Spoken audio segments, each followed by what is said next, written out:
Hello, everyone. Rob Guest from football.london here, and welcome to the latest episode of Gold and Guest Talk Tottenham, sponsored by NordVPN.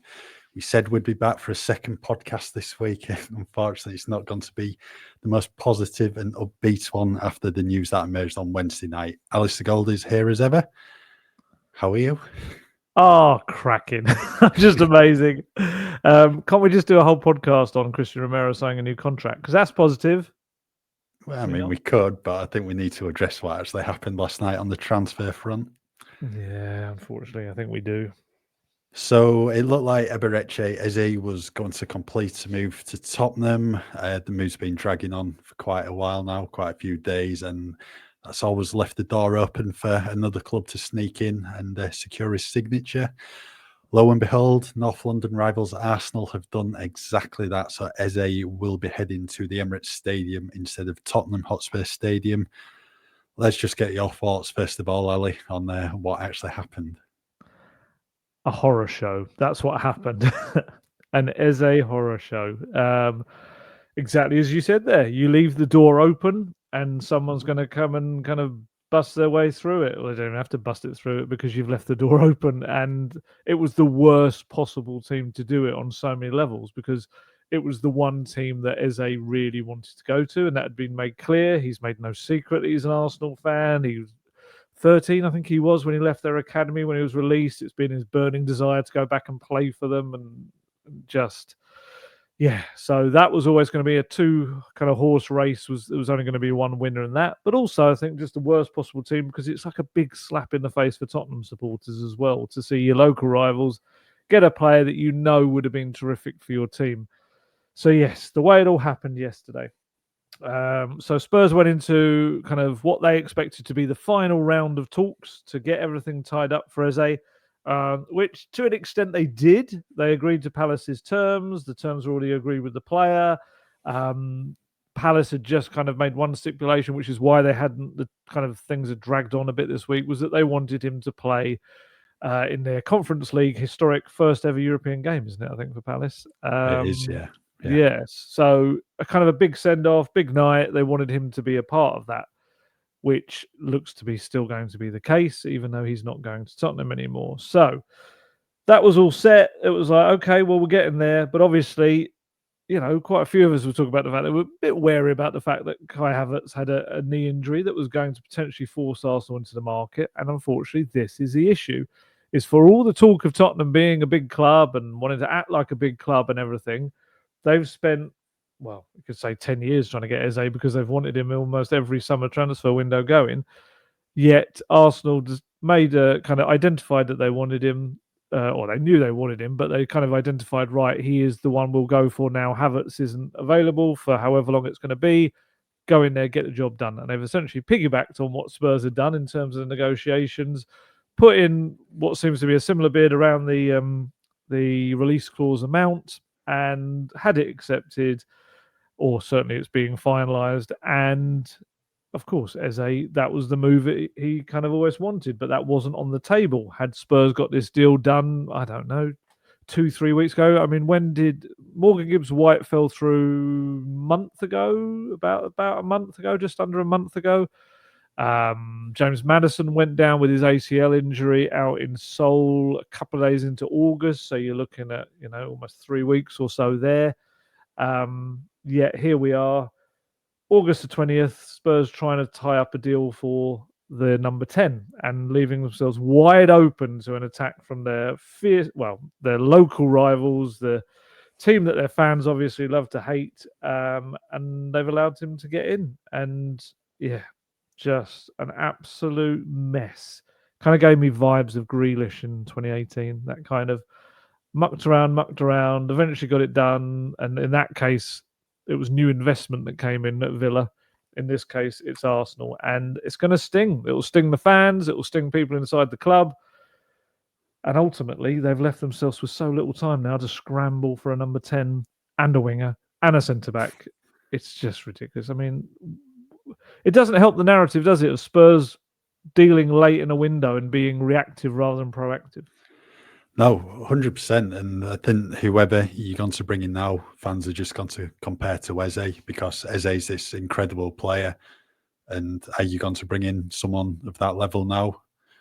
I think that whoever you bring in, it's just going to look like a rush deal, which in fairness it is going to be, because we're under 2 weeks away from the transfer deadline now. And I just wonder if things may have been different if Palace weren't playing in Europe tonight. If they didn't have a European game, would Spurs have been able to get that move through quicker? But what I would also say is, from the Crystal Palace perspective, bit of a risk playing him in Europe. He could quite easily get an injury tonight, and that, puts the move in doubt. But then again, from Palace perspective, then they'd be keeping him. But I think everyone connected with Arsenal will probably be, watching behind the sofa tonight, just in case something does happen to the player. But huge setback for Spurs, because he was a game changer of a signing if they managed to bring him in. And I mean, this follows on from the Morgan Gibbs-White one, and I mean, I don't think you can really blame Spurs for the Morgan Gibbs-White one, because I think they did pretty much everything right. That was just unprecedented. Never seen anything like that before, when you've bid the amount in the release clause, and then all of a sudden things change and he signs a new contract at a club. Not seeing anything like that, but they've had time to wrap up this deal for Eze, and he's come back to bite them in the end. They're just taking too long with it. Yeah, I mean, Gibbs-White was the number one in the position that Thomas Frank wanted. He ticked every box creativity-wise. He ticked every box physical stats-wise, his running, everything. He was who he wanted as the main one. I don't think there's any doubt about that. And that's not to do down Eze, and that's not to say, they didn't really want him. Of course they wanted him. Thomas Frank wanted him. But ultimately, Morgan Gibbs-White was seen as the perfect person for his system and his role. That didn't happen for, as you say, a collection of reasons, let's say. The only thing I would say about that is Spurs eventually came in with a second bid afterwards to try and get the deal to still go through.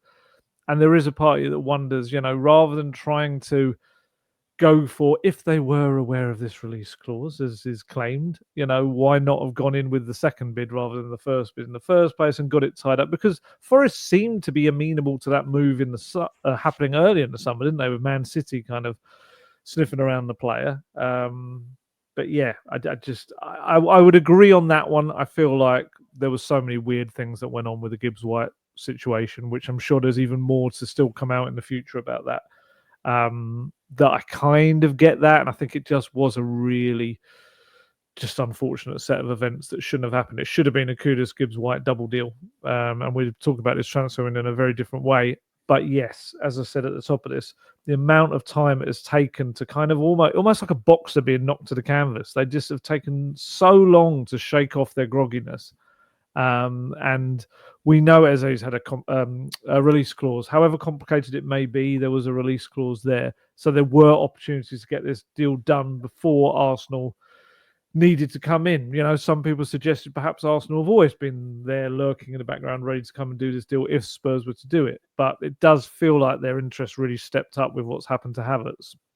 And a lot of talk that they were kind of had called on potentially coming in for the player. But I just find it just so frustrating the way that Tottenham deal with transfer windows. It's mad. And I know this has been a bit of a weird one in the fact that you've changed your manager. They need a bit of time to assess the squad, but there were so many kind of people straight off the bat that he would have identified. There would have been a number of Brentford players we know, Norgard, Mbumo, Vista. Who knows? Damsgaard is probably something that you might even kind of think about now, although Brentford would be absolutely mad to let another key player go. There's players like that, and Gibbs-White, we know he'd wanted for a long time, so they were there right from the off. And it just feels like another summer where Spurs are going to be just scrambling around, like you say. Clubs see you coming. They know you've got the money because you failed in getting the other player with a similar kind of bid. They know you're desperate. They know you need a load of players. I know you've got too many players as well, and you're going to probably try and offer every player under the sun as part exchange as well to try and help out your squad numbers. And I mean, I think it just all looks so bad when we think of how this summer started. It started obviously with Postecoglou being sacked, Thomas Frank coming in, and then Daniel Levy making his big kind of proclamations about the Europa League not being good enough and wanting to win the Premier League and the Champions League, and that's all fine. It's, we spoke about the fact that there's been more talking this summer than probably we've had in years from the club, which is a good thing, but you need action to follow up the talks and the words and everything, and it just feels like, well, as a question to you, has right now Thomas Frank got a better squad than Ange Postecoglou had? So who have Tottenham lost then this summer? Who are the players that have gone out? Injuries. I think you have to say Maddison as well. As unfortunate as it is, I think that that's a part of being a worse squad potentially. Yeah, you could make a case for Ange's squad is better than Thomas Frank's. And Sonny. Because I mean, he had Matisse telling Kevin Danzo at the end of last season as well. Curtis Takai, we don't know how he's going to develop in the first team, whether he's going to play a lot. Fuskovic might be off out on loan. So it's only really Kudus is terrific. Yeah. So I'm saying it's only really Kudus who's probably coming and gone to make an impact in that first team at the moment. We don't know what the next 10 days is going to hold in the transfer window. They need to bring in reinforcements, but yeah, I think you could certainly make a case that Tottenham were stronger last season, and this is after Spurs won the Europa League. It should have been used as a springboard to strengthen even more, and that's just not been the case. And Spurs are going into the Champions League this time. It's not Europa League or Conference League. You're coming up against the big boys, and you're going to get punished. 100%.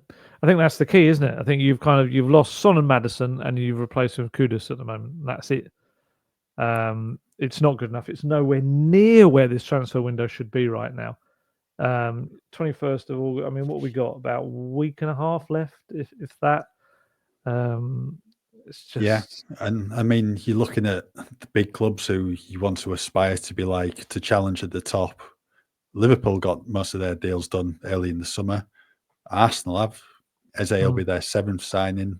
City moved quickly for Reinders and Cherky, players like that. But I mean, they were in the Club World Cup. Same with Chelsea, who moved early. United have done their big deals already. I mean, there might be some more, but Spurs haven't. They've done one. And it makes a mockery of everything. To come out and kind of after the first trophy in 17 years and kind of make this big thing, but it's not good enough. We want more. And then you look at Arsenal down the road spending, I think it's about £270 million now on 7 and like big signings in there as well in key positions. And Spurs have brought in essentially one new face in Kudus, and we've got João Paulinho as a loan player as well. What did Arsenal finish 2nd, Spurs 17th? How in any world is that making up that gap? It's incredible. It's I think we're heading into dreadful transfer window territory. I think we really are. When you're looking at what, especially if you combine it with what everyone else is doing, I think that's the key thing. It's all very well looking at it from a kind of an insular perspective, but when you look at just how much other clubs are strengthening their squads, and then you look at what Tottenham are doing, it's just night and day. It's chalk and cheese. It's whatever other silly kind of metaphor analogies or whatever they're called you want to put into there. Great journalism there, knowing my different terminologies. I just think it's just so poor. It's like I say, it's talking like a big club but not acting like a big club. And look, the window's not closed. They could pull out some incredible deals out of the fire. I mean, there's still some suggestions Savinho is not entirely done, that potential avenue, but they would have to offer big money. And this is the thing with Spurs. We kind of feel like they go into these scenarios, and whoever you want to lay the blame at here, whether it's Spurs as a group decision, a board decision, whether it's Daniel Levy as the guy that closes the negotiations, whoever you want to put the blame on, it's all of them really.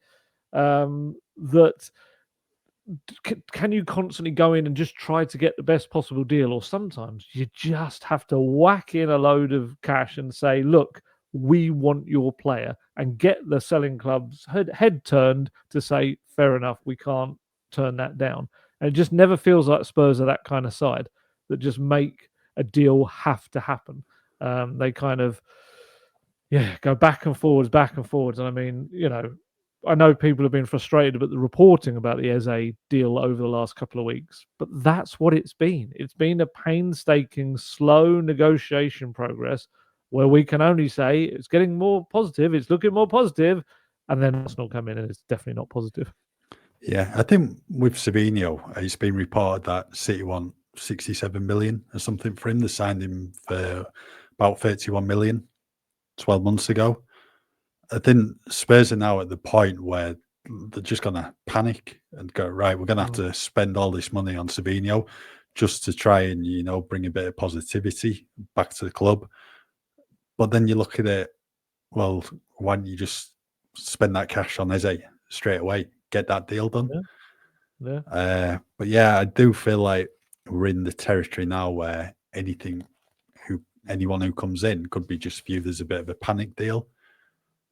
Really, I mean, Savinho, I think, is a good player. There's an awful lot of potential there. I think the fact that it's a World Cup year as well, that could suit him in terms of moving clubs and playing week in, week out. But he's not the number 10 Tottenham need. He's a winger. And all the talk was Savinho and Eze coming in, solving the left wing problem and the number 10. Bringing Savinho doesn't solve the number 10 position. He can play there, but he plays on the wings. So you still need the number 10. And I mean, I said to you probably last week, joking about it, Eze will end up signing a new Palace contract and Spurs will get El Canoe from Leicester. Yeah. That could happen in El Canoe's coming in. Yeah, which would be, with no disrespect to him, such a come down, wouldn't it, in terms of the excitement around the deal? He could end up being the perfect player, you don't know, but ultimately it would feel very much like another Spurs looking at a relegated side. What kind of deal can we do to get in one of their better players? There's been talk of Tyler Dibbling as well, isn't there? They know Spurs have looked at for a long time, and it feels a bit like the Odebear deal from last season. It's like, all right, someone's gone down. Let's kind of grab a young prospect they've got. And this was not the summer for that. Last summer was the one where, Postecoglou got them up to 5th and we're all like, push on. And they signed Solanke and a group of teenagers.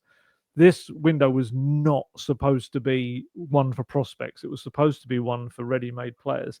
And look, Kudus and Palhinha could be really good signings. I don't think there's any doubting that. They both could fit what they're meant to do. But Thomas Frank wants a number 10, a winger, and a centre back. And I think it looked like they were willing to try to sign Savinho and Eze. So the money is clearly there to do both, or certainly the intention was there to do both. I would still be very excited about Savinho. I've said that in the past. I think he's just an incredible talent, and I still would be shocked that City were even considering letting him go in the first place, unless he was making a case that he wanted to go, which I know the Pep Guardiola is very much like that. If someone wants to go, that's that. But yeah, I think he is one that can be brilliant in the future, but is also incredibly exciting right now. And rather than being, it's this kind of fine balance between being raw and Premier League ready. And I think he's just into the Premier League ready aspect. I think he'd be terrific. I mean, number 10s, that's where they're kind of scratching around, isn't it? It's the quality, like you say, this late in a window. I can't see Damsgaard would be perfect because he knows him so well, but I can't see Brentford letting him go unless, again, Spurs put in the kind of offer they just can't say no to. But this late in a window, that would be harsh. That would be so tough on Brentford to try and replace, wouldn't it? It would. I mean, all the talk last year was about how good Brian Mbeumo and Johan Wissa were for Brentford, but Damsgaard was probably their best player, really. I mean, he won Player of the Month 4 months in a row, won their Players Player of the Year award, Supporters Player of the Year award. Definitely someone who went under the radar, someone Thomas Frank clearly loves. But Brentford have already lost Norgard and Mbeumo, probably going to lose Wissa as well. They lose Damsgaard, that's their 4 best players gone, and they've lost the manager. Yeah, and coaching staff as well. Yeah. And they were shocking against Forest the other day. They can't afford to lose Damsgaard, but he probably would be one of the cheaper options, shall we say, when we're looking at other number 10s. I think someone like Morgan Rogers would be fantastic, but would he probably cost more than Eze? Probably. But do you have to do it? Yeah, I think you're in a position now where you have to do it. I've done a piece today on number 10s they could target. Rodgers was in there, Damsgaard. I put Danny Olmo in at Barca. He's not playing that much. I think there's a bit of an even split last season between starts and coming off the bench. This season, they've only played one game already. He was on the bench at Mallorca at the weekend. Someone like Danny Olmo would be fantastic in attacking midfield. It's Nico Paz at Como, who obviously Spurs are interested in, but he's a 20-year-old kid. Played roughly around 40 senior games. Yeah. He's not someone who can come in straight away and make an impact. I think he's one for the future, someone you're going to probably have to ease in. I don't know. Do you go for someone like Xavi Simons at Leipzig? It looks like he's going to Chelsea, but do you just try and hijack that move? Can Spurs hijack a move to someone like Chelsea? That's the problem. I feel like Spurs can be hijacked, but I'm not sure that they can hijack a move for someone that is heading to one of these clubs that pay silly wages and offer, let's be honest, a more realistic chance of winning the Premier League title as well than Spurs. Yeah, exactly. Who would you bring in? Any one particular? Well, first off, I want Savinha. That's my non-negotiable. I want him signed, even though I just can't see how City are going to let him go.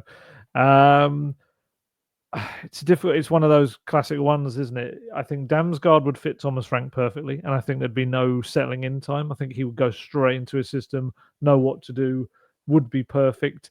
Rodgers is very exciting as well. He's again falls for me into that category of kind of a younger player, but an experienced player. And that's someone that Thomas Frank has spoken about. It's a bit like Kudus. It's like, yeah, he might be, 24 years old, but actually he's got a ton of experience and Champions League games under his belt and everything. So I think that's what they need. Someone like Paz, I get that, he's an exciting player, former Real Madrid, isn't he? But it feels like he's very much in that raw potential category if you've only played 35, 40 games so far in your senior career. So yeah, myself, Rodgers or a Damsgaard. I mean, I quite like Harvey Elliott, but I think he looks to be potentially heading to Leipzig, doesn't he? I think is where he's off to. Yeah, I know some people aren't a huge fan of his, but every time I've watched him, I thought he's pretty impressive, Harvey Elliott. But yeah, those two would probably be the top ones for me, Damsgaard and Rodgers. But it's big money.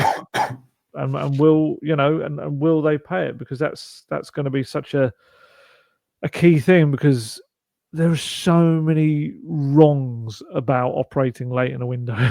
And often most clubs are operating late in a window to maybe finish off one position, whereas Spurs have got three to still try and sort. And it's aside from the fact that you're scrambling around for overpriced players that maybe weren't high up your list in the first place. But as we said with Damsgaard, it's the amount of time or lack of time even, that clubs have got to replace anyone they sell. And there's so many clubs. This is why Spurs operating in the end of a window, as they often have this reputation for doing, I think it's just a daft time to operate. For one in every 100 opportunities that arise, the other 99 are clubs just going, no, I'm not letting go of my player right now. I've got no chance of getting someone in. And do you feel like this narrative around Spurs being late window shoppers, is it deserved? Is it something that is actually the case, or is it something that's just being kind of written around them? No, it usually is the case, to be honest. It is. I mean, go back to January. Kevin Danso was a late one. Matisse Tell was deadline day as well. There's been numerous late deals in the past, and this was the window really where they need to be moving early to get a squad for Thomas Frank, to kick on in the new season and make strides up the Premier League table. But it does look like it's going to be another late move in the transfer window. It has to be, because, I mean, if you look at January, you talk there about it's late on in the window, clubs not willing to let players go. That's usually the case in January as well. Very hard to buy players then. Yeah. But Spurs just won a trophy. I thought everything was supposed to be different. It should be.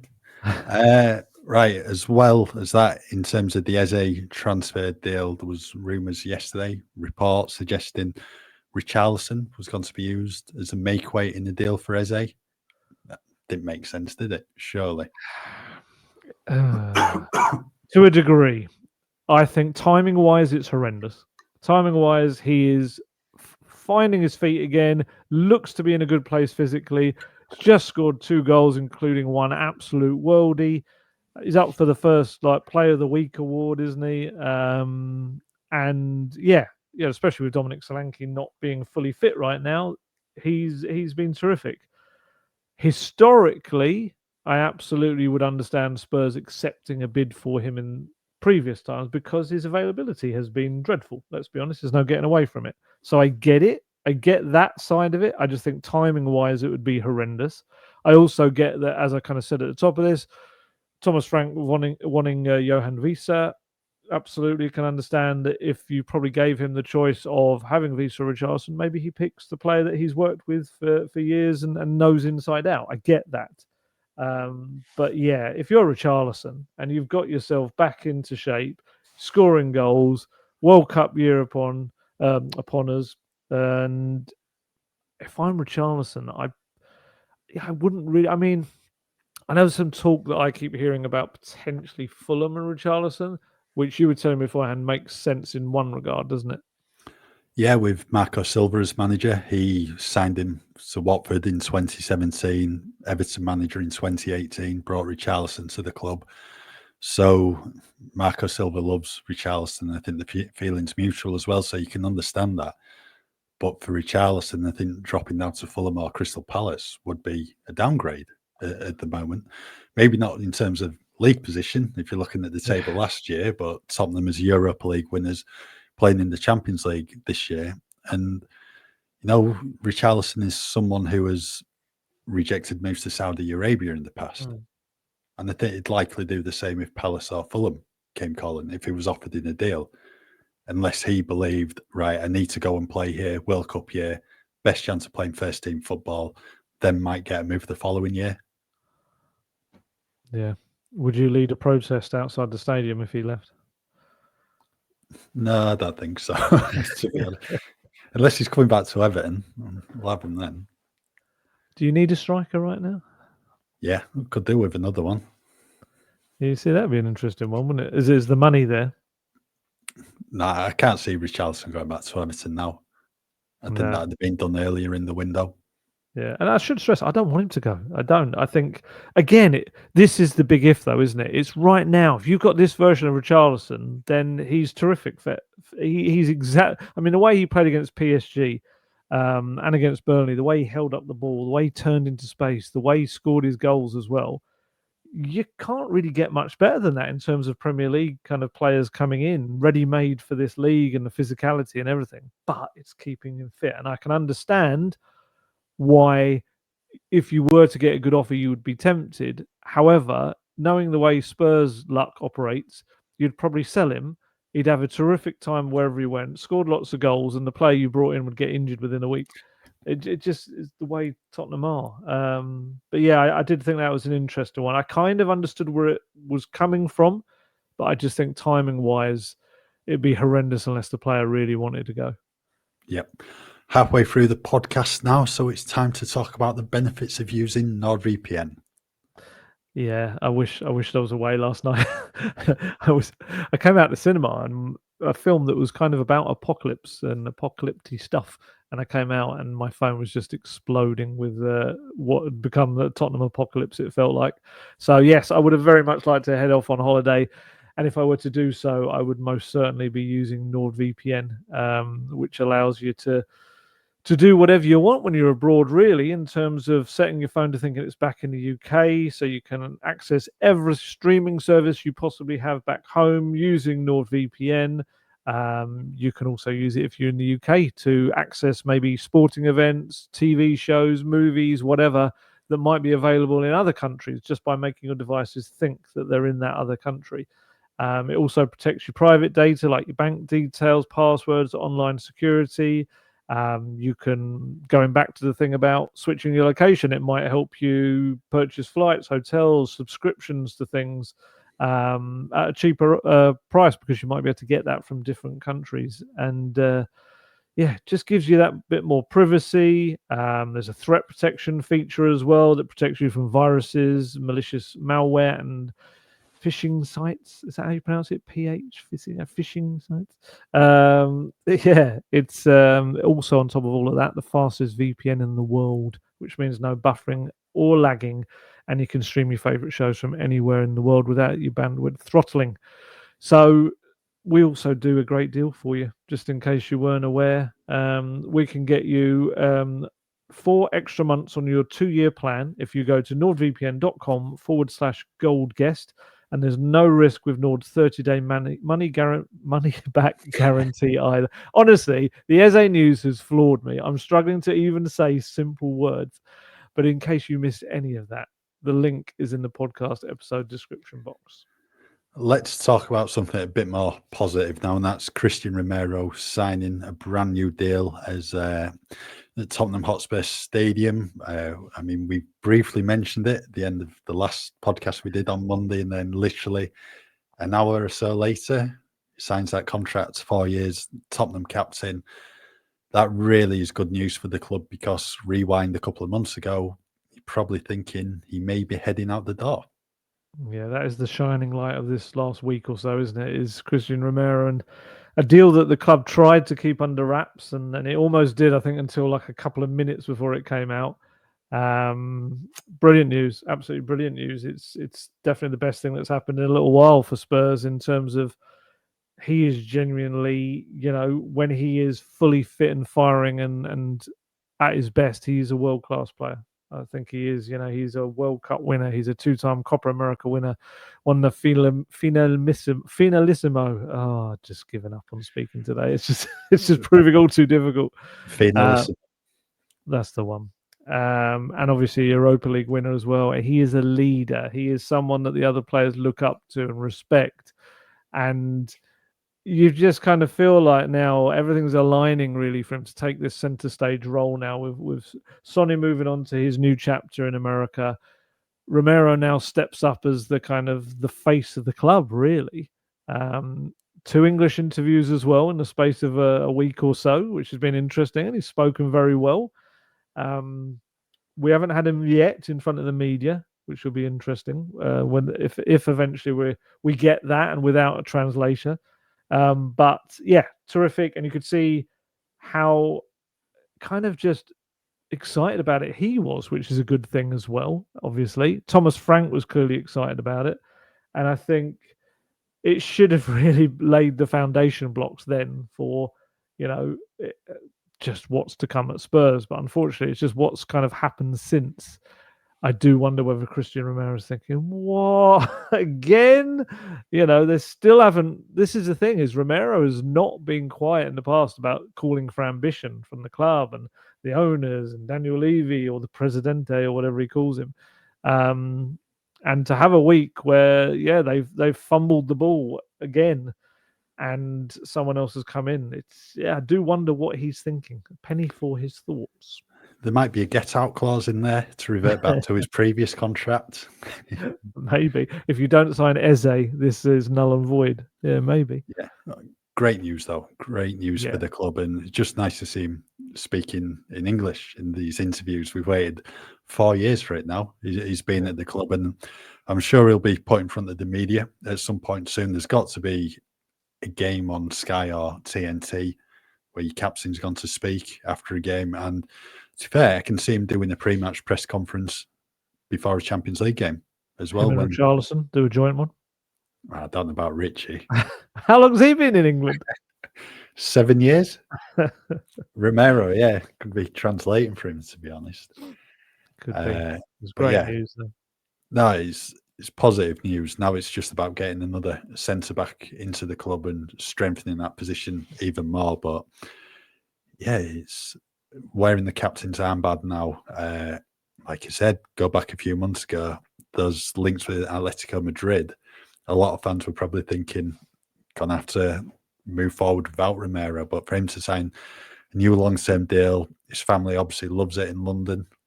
It's a big positive. Right, moving on to this weekend's game against Manchester City at the Etihad Stadium. Early start, 12:30 in Manchester. Tottenham need to get points on the board after what's happened the past few days. Well, yeah, I'm really looking forward to I think it's a 6:30 train I need to get on the first one. Yeah, anyone that's going up there, fair play for getting up there for that ridiculous kickoff time.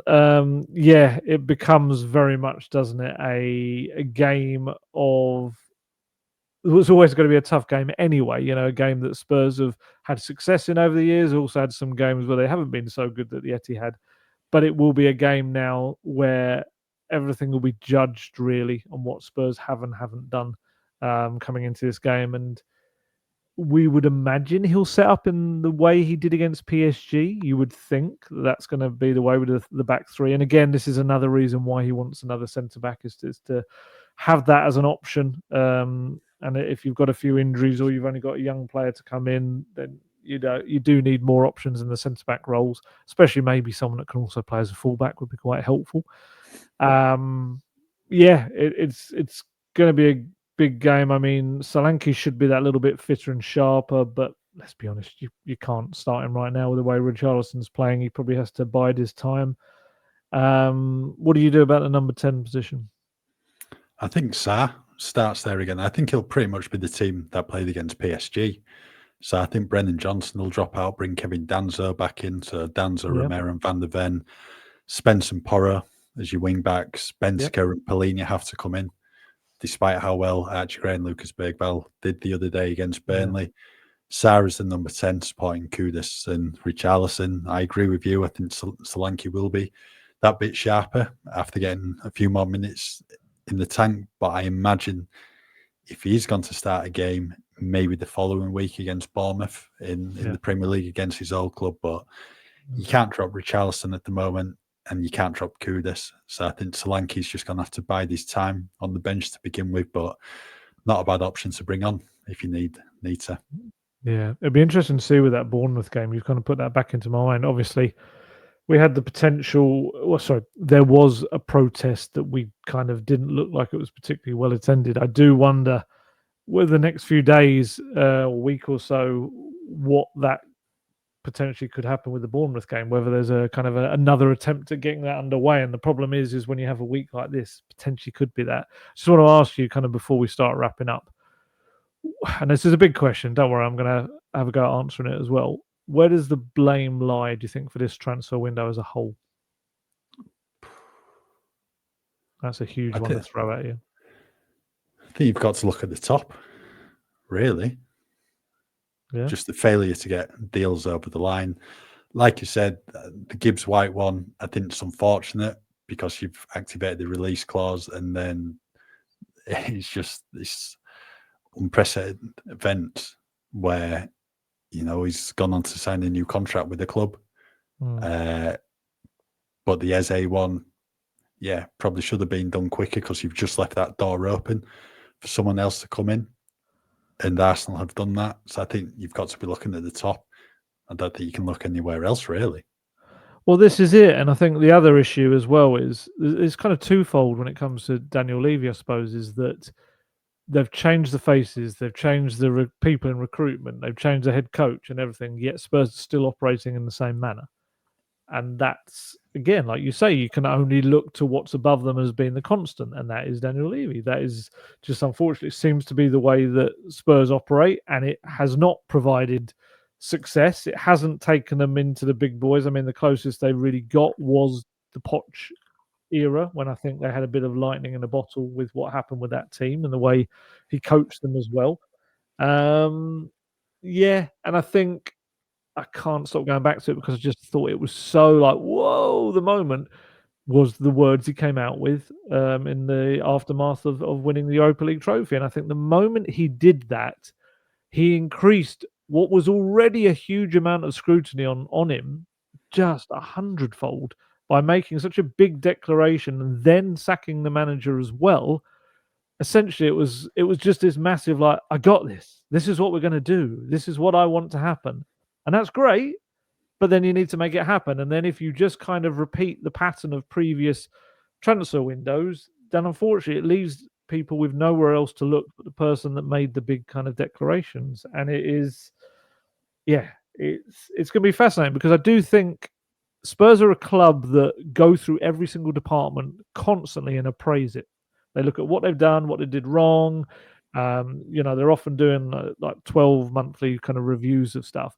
And I'd be fascinated to see kind of what happens when, again, everything could change in the last week and a half of the window. So we could be having a very different discussion in a couple of weeks' time. But right now, if they were to be appraising this window at the end of it, you look back on kind of what went wrong. Is it the people identified? Well, you can see who was identified and you can see what they would have been, but they haven't been brought through the door. So do you look at the person that closes negotiations? And that would appear to still be Daniel Levy.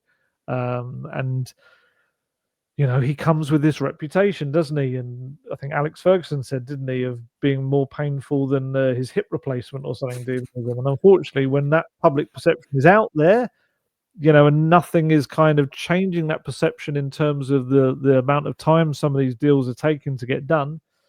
Yeah, I think that's where people will look, and I think we can see that on social media, and I think I think we'll get some disgruntled people probably at the Etihad as well, Spurs fans, I would have thought as well.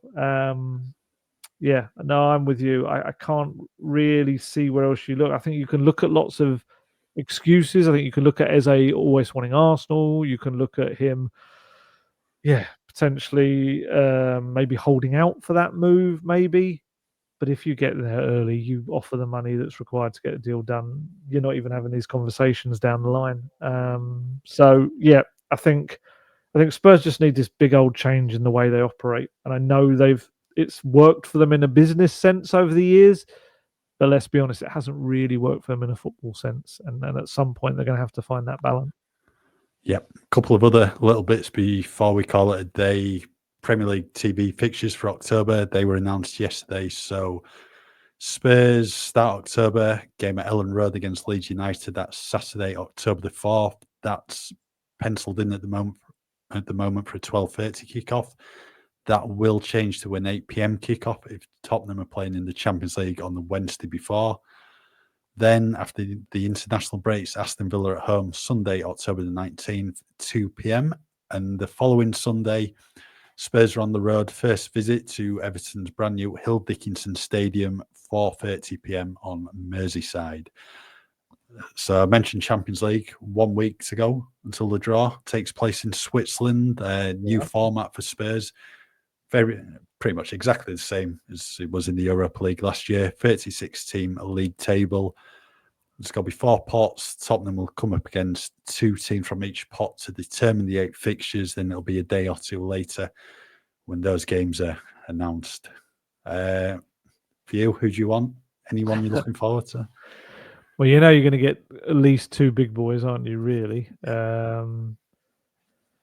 I can see you're doing you're wanting a Swedish team as you're repping them on your tracksuit. Do you know what? I think with every European kind of season, you want to go somewhere new. You want to go somewhere that you've never been before. You want a big glamour tie, an exciting tie, which is what the Champions League draws are all about.